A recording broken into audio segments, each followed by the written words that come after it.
Che effetto fa oggi vedere la produzione ferma e la fabbrica di fatto vuota? Allora, per quanto riguarda noi delegati, lavoratori, perché sono comunque, ricordiamoci, anche una lavoratrice di Electrolux, oltre che delegata sindacale, per noi non è facile perché da tanto tempo che stiamo vivendo questa situazione qua molto critica, abbiamo pochissimi volumi. Stiamo facendo tanta cassa integrazione, quindi giornate di chiusura totali, più ricordiamoci che abbiamo fatto le 6 ore a marzo, stiamo facendo le 6 ore anche adesso a maggio e faremo le 6 ore anche a giugno. Anche a giugno ci saranno delle giornate di chiusura, ad oggi non sappiamo quante perché stiamo lavorando un po', diciamo, alla giornata, ecco, in base alle commesse che arrivano. E vedere la nostra fabbrica così non è facile, fa male perché comunque quando in questi mesi qua che stiamo vivendo questa situazione ci viene in mente il periodo che abbiamo vissuto nel 2013-14 e sono ricordi molto pesanti. La lotta quella volta lì è stata dura per tenere la fabbrica qui e ogni tanto anche tra noi delegati parliamo e ci diciamo: ma se dobbiamo affrontare di nuovo una cosa del genere, ma abbiamo la forza per farlo?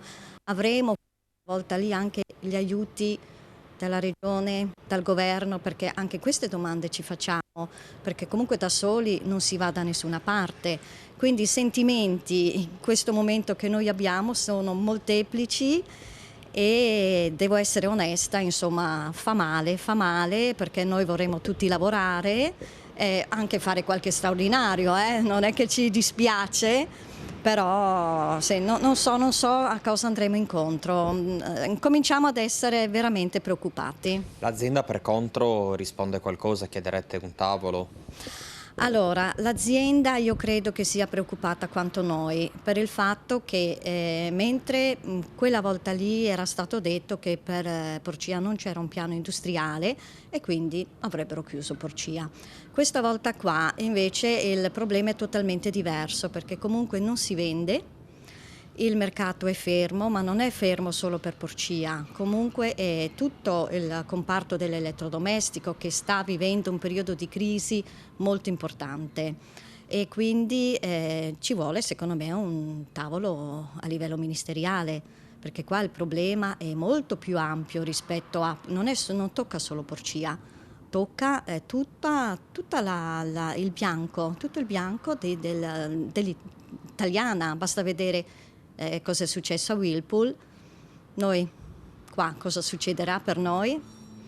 Quindi ovviamente c'è tanta preoccupazione e sono ore anche di attesa.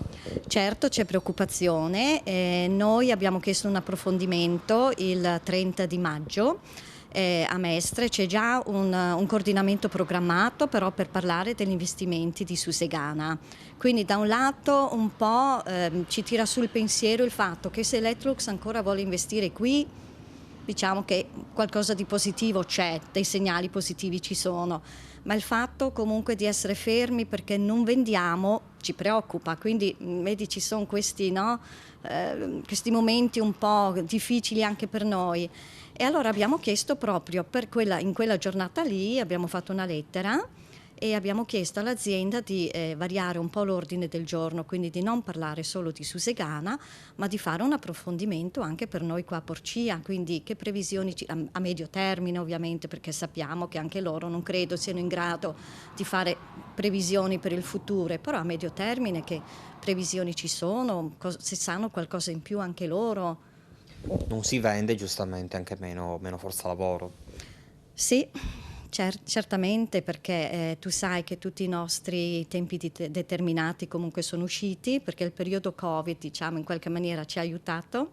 Abbiamo lavorato, abbiamo fatto delle assunzioni, però adesso questi giovani sono giovani e meno giovani perché noi non facciamo differenza, diciamo, di età, di sesso, di colore, nulla, sono a casa.